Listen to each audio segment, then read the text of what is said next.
라널드 웨인이라는 사람이 있습니다. 그분의 나이는 현재 89세라고 합니다. 이분은 1976년에 그 유명한 스티브 잡스, 또 스티브 위즈니악과 함께 오늘의 애플, 당시에는 애플 컴퓨터를 공동으로 창업하게 됩니다. 이 웨인은 오하이오주에서 출생해서 이 뉴욕 산업예술대학에서 산업 디자인을 전공했습니다. 1971년에 그는 파친코 혹은 게임기 사업을 했으나 파산하게 되고 결국 애플 컴퓨터 창업의 세 사람 중에 한 사람으로 공동 창업자가 됩니다. 스티브 잡스 그리고 위즈니악이 45%씩 회사 주식을 가졌고 웨인은 나머지 10%를 가지게 됐다고 합니다. 이 스티브 잡스는 경영과 판매를 담당하고 이 위즈니악은 기술과 개발, 그리고 웨인은 그 애플의 로고 디자인과 생산 매뉴얼을 담당했다고 합니다. 그런데 이 스티브 잡스와 위즈니악은 미래가 불확실한, 언제 잘 팔릴지도 모르는 컴퓨터에 도전했고 거기에 매달렸고, 그런데 당장 형편이 어려운 웨인은 돈이 되고 현재 잘 팔리는 빠찡코 도박기계 혹은 게임기 개발에 더 관심이 있었다고 합니다. 결국 웨인은 창업한 지 열흘 만에 단돈 $500를 받고 자기 10%의 주식을 잡스와 위즈니악에게 넘겨버리고 그는 회사를 그만두게 됩니다. 얼마 후에 $1,800를 더 받아서 이 웨인은 애플 컴퓨터 출발할 때 지분 10%를 $2,300에 결국 넘겨주게 됩니다. 그 후에도 이 스티브 잡스가 웨인의 재능과 우정을 안타깝게 여겨서 계속 우리 애플 컴퓨터와 함께 하자고 권유했지만 웨인은 끝내 복귀하지 않았고 이런저런 회사를 다니다가 혹은 창업을 하다가 실패를 하고 은퇴를 하게 됩니다. 여러분, 현재 이 지구상에서 가장 큰 회사는 애플 회사입니다. 주식이 약 10억 주에 가깝고 총 주식의 시가는 현재 2조 6천억 달러 정도 나간다고 합니다. 삼성, 그 유명한 삼성의 주식이 총 3천억 달러 정도이니 애플은 삼성의 거의 80배 이상의 주식 가격을 가지고 있습니다. 만약에 가정이지만 웨인이 이 애플의 주식을 그대로 가지고 있었다고 가정하면 그는 현재 약 2,600억 달러의 재산가 부자가 되어 있을 것입니다. 현재 세계적인 회사인 삼성과 그 전 재산이 비슷했을 것이다, 그렇게 가정해 봅니다. 그런데 이 웨인이라는 사람은 애플의 3명의 공동 창업주이면서도 지금은 네바다 팔엄에 살고 있다고 알려지고 있고 정부 소셜 시큐리티 연금으로 근근히 어렵게 살아가고 있다고 합니다. 당장 생활이 어려워서 또 미래가 불확실하니까 애플 주식을 $500에 나중에 겨우 친구들이 스티브 잡스가 동정해 주어서 $1,800를 더 주어서 $2,300에 애플 주식의 10%를 넘겨주고 맙니다. 또 하나 역사상 가장 어처구니 없는 사건 중에 하나는 1867년에 러시아 황제가 빚에 시달렸고 그래서 그 당시에는 정말 늘 두꺼운 얼음으로 덮여있는 쓸모없는 얼음 땅 알래스카를 $720만 달러를 받고 미국에 팔아 넘긴 것입니다. 당시에 러시아는 얼음 덩어리 땅을 멍청한 미국인들이 비싸게 샀다고 아주 의기양양했고 또 실제로 많은 미국 사람들 중에는 얼음 덩어리 땅을 바가지를 쓰고 샀다고 비난하기도 했다고 합니다.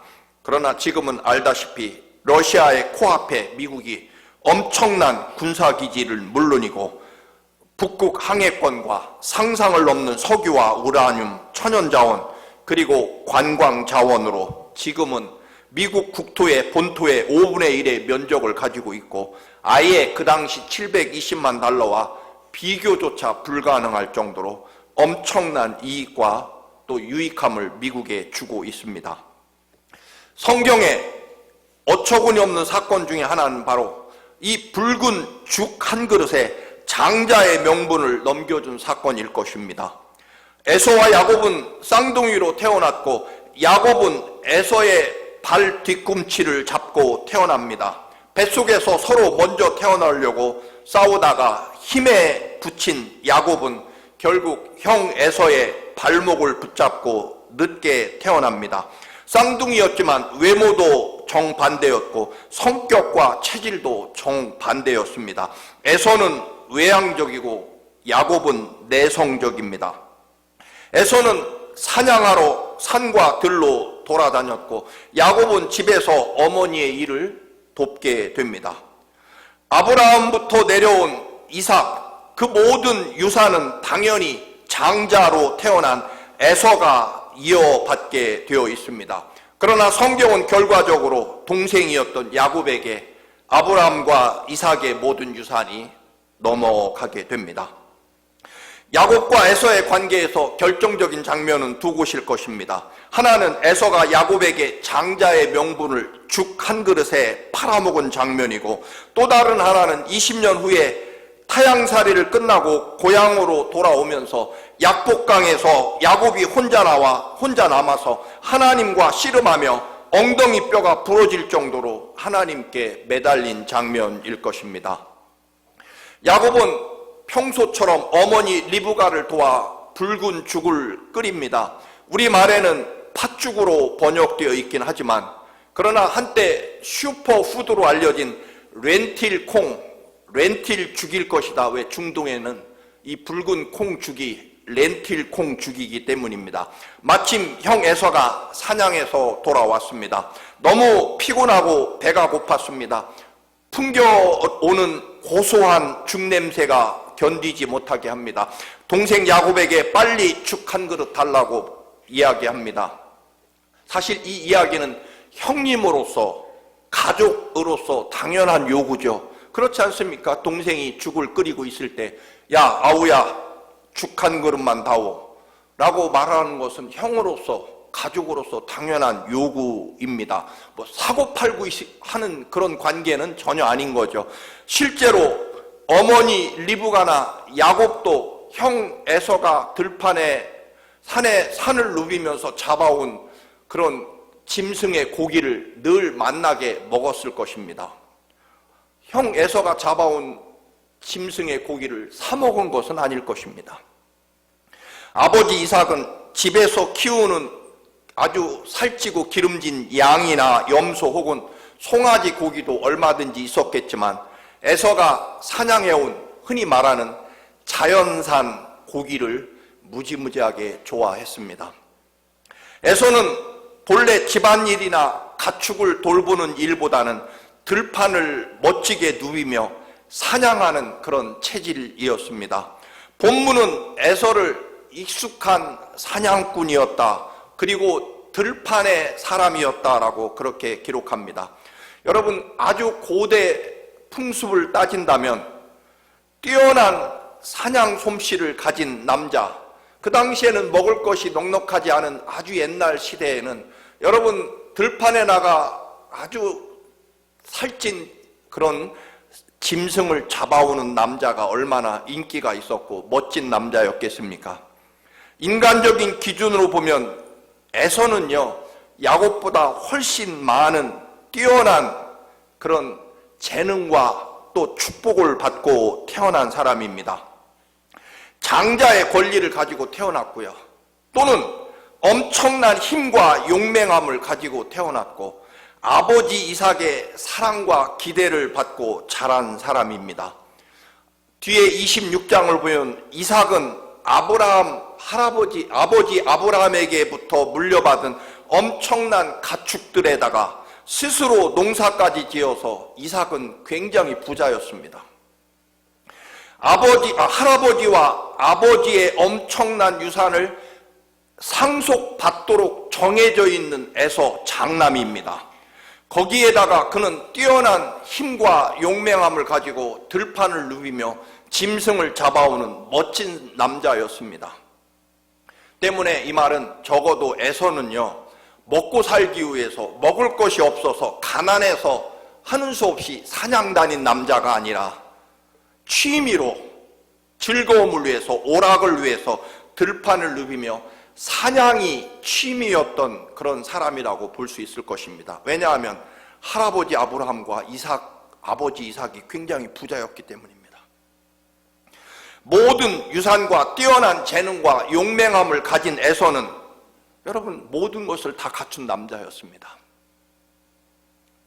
그래서 그랬는지 이미 아버지, 할아버지의 모든 유산을 상속받게 되어 있고, 그리고 뛰어난 용맹함과 또 재주를 가지고 있는 멋진 남자, 근육질의 남자 때문에 에서는요, 스스로의 모든 재산과 힘과 능력을 가지고 재주를 가지고 있었기 때문에 굳이 어릴 때부터 하나님 말씀을 붙잡는 일, 신앙을 지키는 일, 아버지 하나님의 축복은 당연히 내 것이기 때문에 그것을 물려받기 위해서 애써야 되는 노력도 필요 없는 사람이었습니다.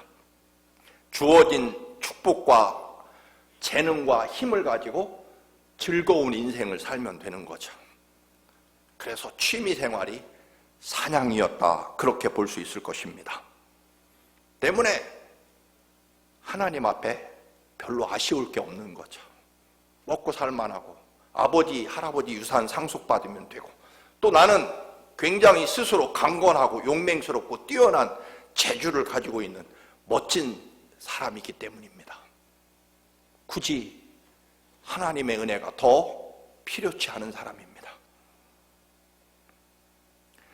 여러분, 다 가졌고 모든 것을 소유한 에서는 하나님에 대해서 아쉬울 것이 없는 사람이죠.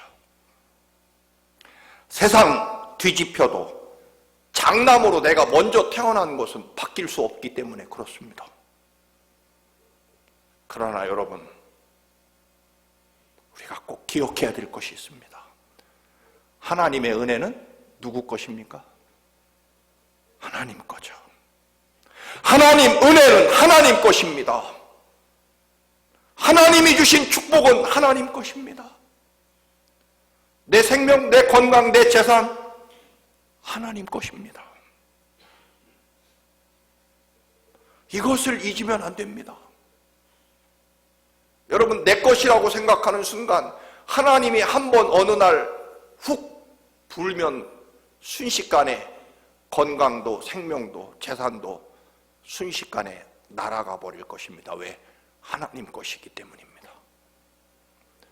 우리 한번 고백해 보시기 바랍니다. 따라서 하시겠습니다. 하나님 은혜는 하나님 것입니다. 사냥하느라 밥 먹을 때를 놓친 에서는 너무나 배가 고팠고 죽을 쓰고 있는 야곱에게, 아우야, 내가 지금 배고파 죽을 지경이니 죽 한 그릇 달라. 동생 야곱은 당연히 군말 없이 죽을 주어야만 합니다. 그런데 야곱은 엉뚱한 말을 하죠. 형님, 팥죽 한 그릇 드릴 테니 형님의 그 장남의 권리를 나한테 파십시오. 사실 말이 안 되는 얘기죠. 그래서 아마도 성경에 나와 있지 않지만 에서도 아마 이렇게 대답했을지 모릅니다. 야, 헛소리 그만하고 빨리 죽이나 가져와. 나 배고파 죽을 지경이다. 그러나 야곱은 진지합니다. 형님, 이 죽은요, 우리 가족 저녁 식사로 준비한 게 아닙니다. 제가 너무 배가 고파서 저 간식으로 제가 저 먹으려고 끓인 죽입니다. 배고프면 형이 끓여 먹으세요. 아니면 죽 한 그릇 줄 터이니 장자의 권리를 넘겨주든지, 아마 그렇게 말했을지 모릅니다. 에서는 32절에서 이렇게 대답합니다. 야곱아, 나는 지금 죽을 지경이다. 지금 나에게 맏아들의 권리가 뭐 그리 대단하겠느냐. 죽으면 끝인데. 아무리 깊게 생각해도요, 야곱의 요청이나 에서의 대답은 사실은 유머나 장난처럼 보일 것입니다. 왜냐하면 먼저 태어나서 큰아들이 됐다는 이 사실은 무슨 금덩어리를 준다고 해서 바뀔 수 있는 것이 아니고 이미 정해져 있기 때문일 것입니다. 에서는 분명히 내가 아무리 황금을 주고 받고 판들 장남이라는 이 정해진 순서는 바뀔 수 없을 것이다. 여러분, 결국 내가 배고파 죽으면 장남이고 뭐고 끝이니 알았으니까 죽 한 그릇 다오 하고 장남의 권리를 사실은 성경에 있는 대로 농담으로 넘겨주었을 것입니다. 여러분, 에서와 야곱 중에 누가 더 잘못했다고 생각하십니까? 아무리 따져도 분명히 야곱의 잘못입니다. 형이 배고픈 상태를 이용해 장자의 명분을 가로챘기 때문입니다. 아마 장난처럼, 농담처럼. 사실 한 가족이고 형님이고 쌍둥이 형님이고 또 하나 형 에서가 잡아온 수많은 짐승들 고기를 만나게 야곱도 공짜로 먹었을 것입니다. 나중에는 아버지 이삭도 속이고 장자의 축복을 가로채죠. 야곱의 인간성은요, 참으로 교활합니다. 심지어는 외삼촌 라반의 집으로 도망쳤다가 아주 얄팍한 수단으로 자기 재산을 불리게 됩니다. 20년 후에 고향으로 돌아올 때 형 에서를 굉장히 두려워하고 무서워합니다. 왜요? 지가 한 짓이 있기 때문입니다. 20년 전에 형 에서의 축복을 가로챈 게 얼마나 잘못된 일인지 야곱은 알고 있었기 때문에 20년이 지났어도 형 장자의 축복을 가로챈 잘못을 여전히 간직하고 있을 만큼 큰 잘못이었기 때문에 그렇습니다. 그런데 여러분, 형 에서는요, 야곱을 만났을 때 야곱의 과거의 잘못을 따지지 않습니다. 성경은 왜 인간성이 참 좋고 너그럽고 형제애도 극진하고 남성답고 용감한 에서 편을 들지 않고 아주 권모술수에 능한 사기꾼 같은 야곱의 편을 성경은 들까요? 오늘 본문 33절과 34절을 다시 한번 읽어보십니다. 야곱이 이르되 오늘 내게 맹세하라. 에서가 맹세하고 장자의 명분을 야곱에게 판지라. 야곱이 떡과 팥죽을 에서에게 주매 에서가 먹으며 마시고 일어나 갔으니 에서가 장자의 명분을 가볍게 여김이었더라. 여러분, 에서가 장자의 명분을 가볍게 여긴 것이 치명적인 잘못이라는 것입니다. 야곱이 착하냐 에서가 착하냐 이 얘기가 아니라는 겁니다. 야곱이 옳으냐 에서가 틀렸느냐 혹은 야곱은 의인이고 에서는 아주 나쁜 죄인이냐 그런 얘기가 아니라는 겁니다. 하나님이 주신 은혜와 축복을 누가 생명보다 소중히 여기느냐의 문제였다는 것입니다. 에서가 인간성이 나쁘거나 아니죠. 굉장히 너그럽고 대범합니다. 불효자였느냐? 아니죠. 아버지 이삭이 기뻐하니까 짐승을 잡아다 요리를 청성을 다해 아버지를 봉양할 만큼 효자였습니다. 성경은요, 에서가 치명적인 죄악을 행했다 그렇게 말하지 않습니다. 물론 에서가 나중에 홧김에 이방 여자와 결혼을 한 것이 이삭과 리브가 어머니 아버지의 마음에 들지 않았다는 사실을 26장의 끝에 가면 지적하고 있긴 합니다. 그러나 여러분, 우리가 아는 대로 가장 위대한 신앙의 영웅 요셉도 이집트의 제사장 딸과 결혼했고요. 모세도 미디안 광야에서 이방 여인과 결혼했고, 이스라엘의 장자 유다 지파의 유다도 결국 이방 여인을 아내로 맞이했기 때문에 아직 십계명 율법이 주어진 때가 아니기 때문에 사실 이삭이 이방 여자와 결혼했다는 것이 아주 심각한 죄는 아닙니다. 문제는 죄악이 문제가 아니라, 여러분 하나님 앞에 뭐 잘못한 거 있으십니까? 많은 분들이 뭐 그렇게 세상 사람에 비해서 내가 그렇게 죄진 게 많지 않다고 생각하실 것입니다. 그럴 것입니다. 그런데 여러분, 착각해서는 안 됩니다. 내가 죄가 많아서 하나님의 은혜와 사랑을 받지 못하는 게 아니라는 겁니다. 내가 착하고 의로워서 하나님이 나를 어여삐 여겨서 나에게 복을 주시고 나를 잘 살게 해주셨다, 그것도 아니라는 것입니다. 무엇이냐라고 하는 것입니다.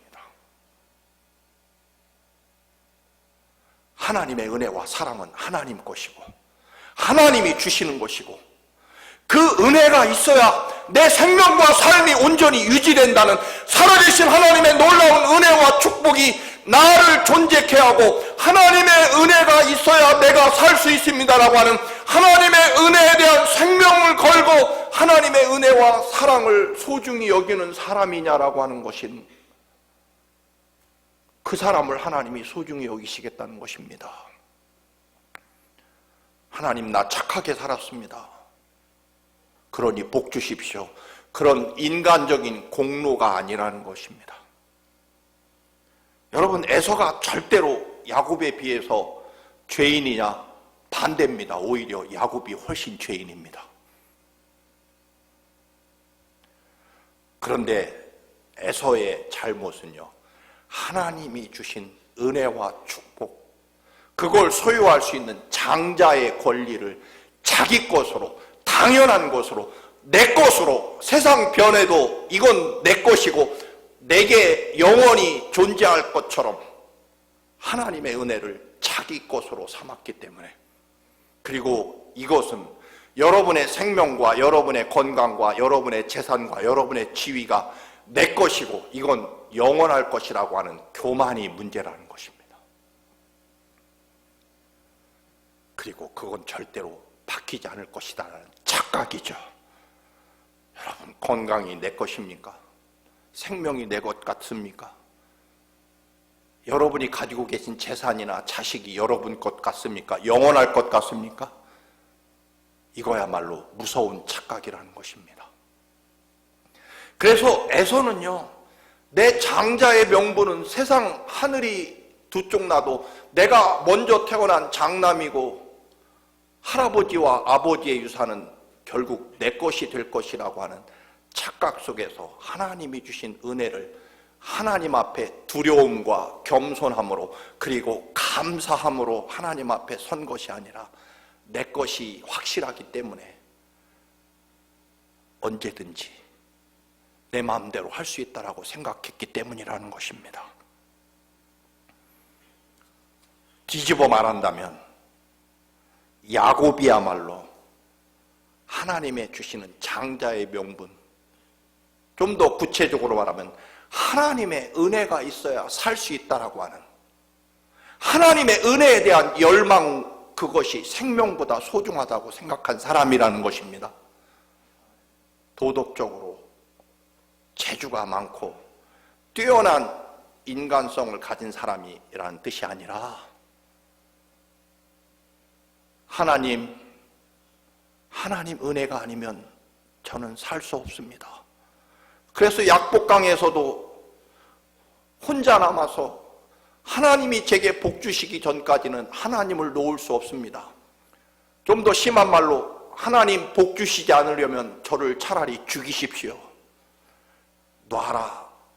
야곱의 엉덩이 뼈를 부러뜨리면서까지도 하나님은 야곱을 떼어놓으려고 했지만 생명을 걸고 하나님 은혜 주시옵소서, 복 주시옵소서, 하나님이 아니면 내 생명과 삶은 존재할 수 없습니다라고 하는 하나님의 은혜에 대한 열망, 하나님이 은혜 주시고 복 주신다라고 하는 그런 열망이 야곱을 세웠다라고 하는 이야기입니다.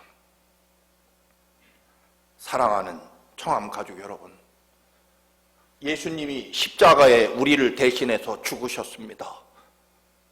사흘 만에 다시 살아나셔서 부활의 승리와 영광으로 영원한 하나님 나라를 우리에게 주셨습니다.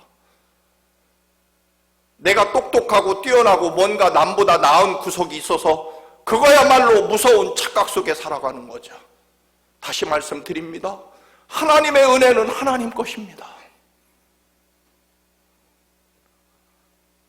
그래서 하나님이 주시는 것입니다.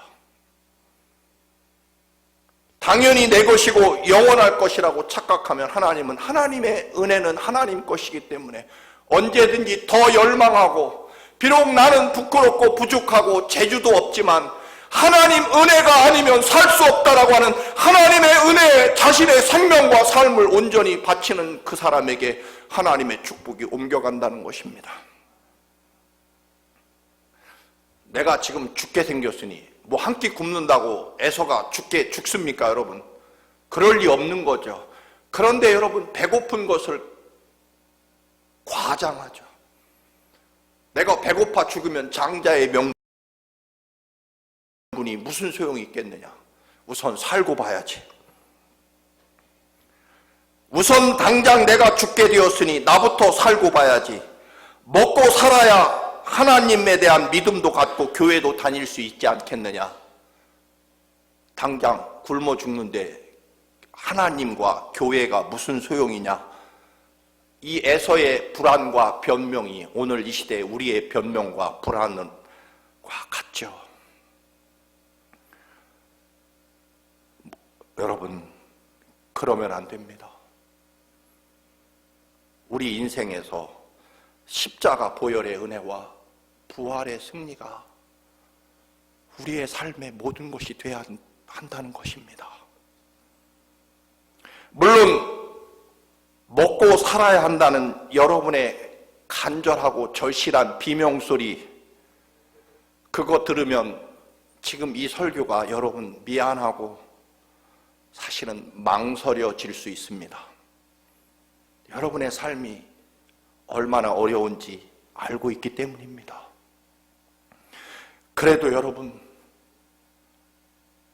제가 평생 살아오면서 외치는 믿음은요, 우리는 눈앞에 죽 한 그릇 먹어야 사는 사람이 아니라 우리에게는 영원한 하나님 나라 영생이 있기 때문에 살아계신 하나님의 은혜와 능력과 권능이 있어야 존재하는 하나님의 사람이라고 하는 것을 여러분에게 말씀드릴 수밖에 없습니다. 그리고 그것이 맞기 때문입니다. 장자의 명분이 죽 한 그릇보다 소중하다는 것입니다. 이것이 생명의 길이고 예수 그리스도의 십자가 보혈의 은혜와 부활의 승리와 영생이 우리의 모든 것이 된다고 외칠 수밖에 없습니다. 그리고 그게 맞습니다. 어린이 주일입니다. 어린이가 주인공인 날이 어린이 주일일까요? 아닙니다. 여전히 예수 그리스도가 우리의 생명과 삶의 주인이십니다. 어린이 주일이라고 하는 것은요, 어린이가 주인이라는 뜻이 아니라 우리 자녀들에게, 우리 손주들에게, 얘야, 하나님이 너의 생명과 삶의 모든 것이 되어야 된다고 가르치는 날이라는 것입니다. 하나님이 은혜와 생명과 축복의 근원이 되는 것이라고 가르치는 날, 누구에게?